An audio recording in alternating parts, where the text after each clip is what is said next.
Halo, bagaimana kabar Anda hari ini? Saatnya Anda menyimak berita Semarang bersama saya, Rusdi Maulana. Kami akan menghadirkan sejumlah informasi menarik untuk Anda dan berikut berita utamanya. Dihantam gelombang tinggi, ratusan warung di kawasan pantai wisata Suwuk Kebumen porak-poranda. Jumlah korban pencabulan guru agama sebuah SMP di Batang bertambah, kini menjadi 30 korban. Festival Bunga Bandungan menyuguhkan aneka kreasi bunga cantik.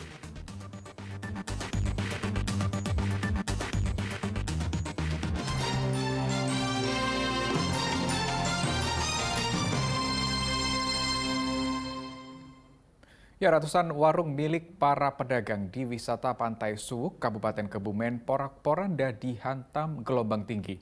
Bahkan seorang nelayan yang nekat menyelamatkan perahunya nyaris terbawa ombak besar. Seorang nelayan berusaha mengamankan perahunya dari hantaman gelombang tinggi air laut di Pantai Suwuk, Kecamatan Puring, Kabupaten Kebumen pada Selasa siang.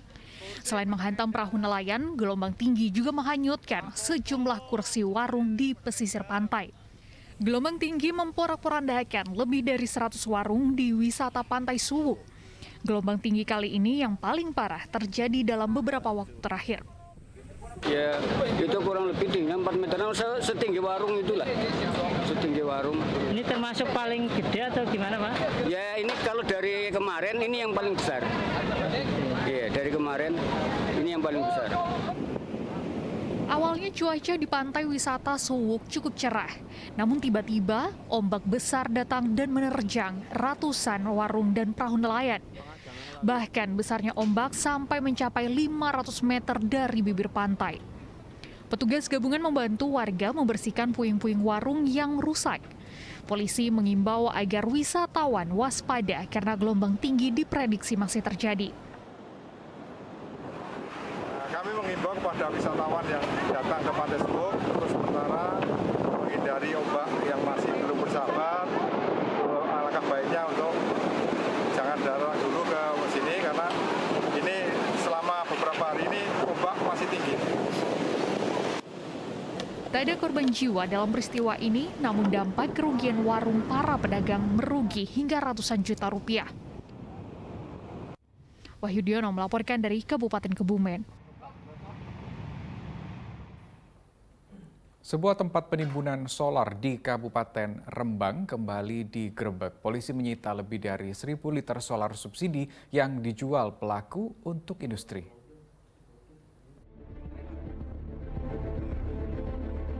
Penimbun solar subsidi yang terdiri dari bapak dan anak tidak berkutik saat digerebek Polres Rembang di Desa Karas, Kecamatan Sedan.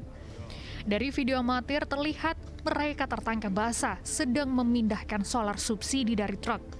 Mereka mengaku membeli solar subsidi di SPBU dengan truk tangki. Sehari bisa membeli 850 solar subsidi untuk kemudian dijual ke industri. Pelaku mengakui sudah 3 bulan beroperasi. 3 bulan, Pak. 3 bulan. Dalam satu hari sudah biasa mengambil berapa solar, Pak? 10 jerigen. 10 jerigen itu dapat keuntungan berapa? Beli kok saya, Pak. Nggak tahu. Kalau bayar ini pada atas. Angka. Iya, beli ya. Berarti satu kali langsung itu 300 liter. Iya. Kita lidik, kemudian kita gelarkan, ternyata di situ dibawa ke mungkin sekitar 1 kilo di dekat pom bensin itu. Kemudian kita lakukan penyelidikan dan ternyata memang benar. Berarti truk yang kita curigai itu ternyata dia ngangsu ya, kalau dalam waktu ngangsu terus dibawa ke sana terus ditampung di Desa Karas itu. Selain menangkap tersangka, polisi juga menyita truk dan 35 jerigen berisi lebih dari 1.000 liter solar. Polisi kini memburu pengepul yang berhasil kabur. Para pelaku dijerat Undang-Undang Migas sehingga terancam penjara 6 tahun. Arif Nur melaporkan dari Kabupaten Rembang. Ya, kita simak informasi lain. Para nelayan di daerah Tambak Lorok, Kota Semarang minta pemerintah membatalkan rencana kenaikan BBM bersubsidi. Sementara untuk mengantisipasi kelangkaan BBM, Polres Demak mengawal truk tangki Pertamina.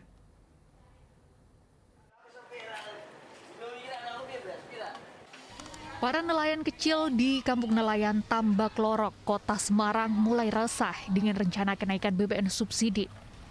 Para nelayan menilai kenaikan BBM akan memukul mereka karena biaya operasional melaut menjadi tinggi, sedang hasil tangkapan kerap kali tidak sebanding.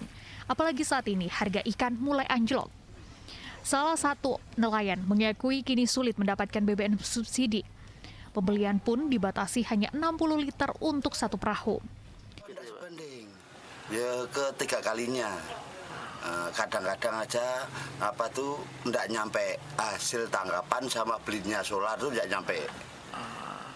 Kalau bisa ya ditunda atau direncanakan jangan sampai dinaikkan lagi gitu, kasihanlah nelayan sekarang ini baru susah Mas. Barangkali solarnya agak menipis tidak tahu, agak perlu kurang ya tidak tahu, terus dibatasi maksudnya orang satu 60 liter. Masa orang satu 60 liter gitu ya? Perahu satu 60 liter gitu. Sementara untuk mengantisipasi kelangkaan pasokan BBM, Satuan Lantas Polres Demak mengawal truk tangki BBM. Distribusi BBM ke Demak, Kudus, Ciparah, Pati, dan Rembang mengalami keterlambatan akibat proyek jembatan Wonokerto, Demak sehingga terjadi kemacetan panjang. Ada dari Pertamina bersurat ke kami untuk permintaan pengawalan karena untuk wilayah timur Demak dan sekitarnya efek dari pembangunan jembatan Wonokerto itu truk tangki Pertamina sedikit terhambat untuk loading muatan bahan bakar. Kita menjaga biar tidak ada kelangkaan bahan bakar khususnya di wilayah timur. Jadi kita buat pengawalan. Pengawalan truk tangki BBM dilakukan tiap hari, mulai dari perbatasan Demak, Semarang, hingga melewati proyek jembatan Wonokerto. Ali Mustakfirin dan Taufan Yuda melaporkan dari Kota Semarang dan Kabupaten Demak. Ya, jumlah korban pencabulan yang dilakukan guru agama sebuah SMP di Kabupaten Batang bertambah 7 orang. Dengan demikian, total korban menjadi 30 orang.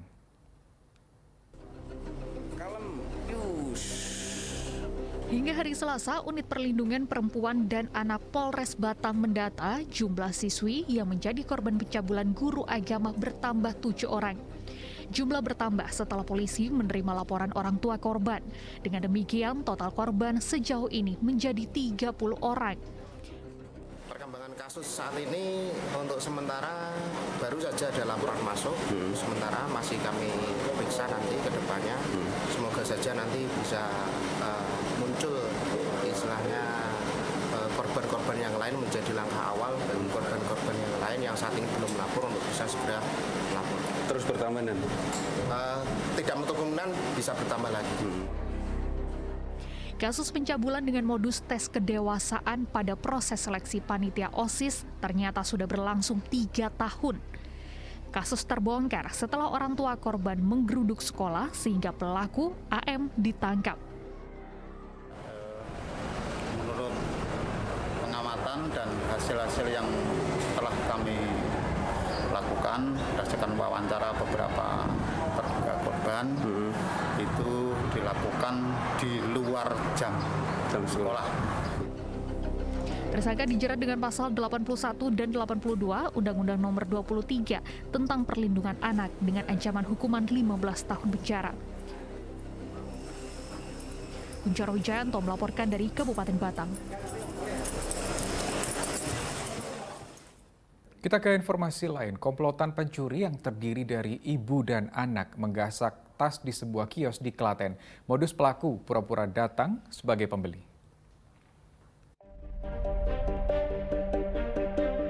Dari rekaman CCTV terlihat komplotan pencuri terdiri dari perempuan dan anak ini beraksi di kios jajanan pasar di wilayah Bugisan, Prambanan. Modus mereka berpura-pura datang sebagai pembeli.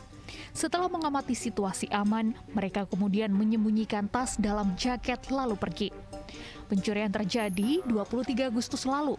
Korban kehilangan tas berisi kartu identitas, kunci motor, dan uang tunai. Kemarin itu ada 2 orang ibu-ibu beli sama anak kecil. Yang 2 itu pura-pura beli gitu loh, terus mengalihkan perhatian saya. Terus yang satunya anak kecil duduk, nggak taunya itu cari kesempatan buat ngambil tas. Berarti pelaku berapa orang, Bu? 3 orang. Siapa aja?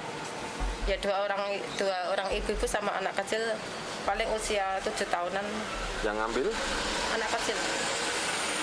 Benar pelakunya anak kecil Mbak yang mengambil?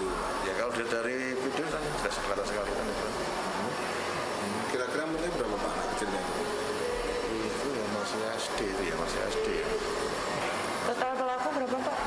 Berapa orang? Kalau lihat dari 2, diduga orang. Karena yang terlihat di situ 2 orang. Polisi kini memburu pelaku berbekal petunjuk rekaman CCTV. Krisnagung melaporkan dari Kabupaten Klaten.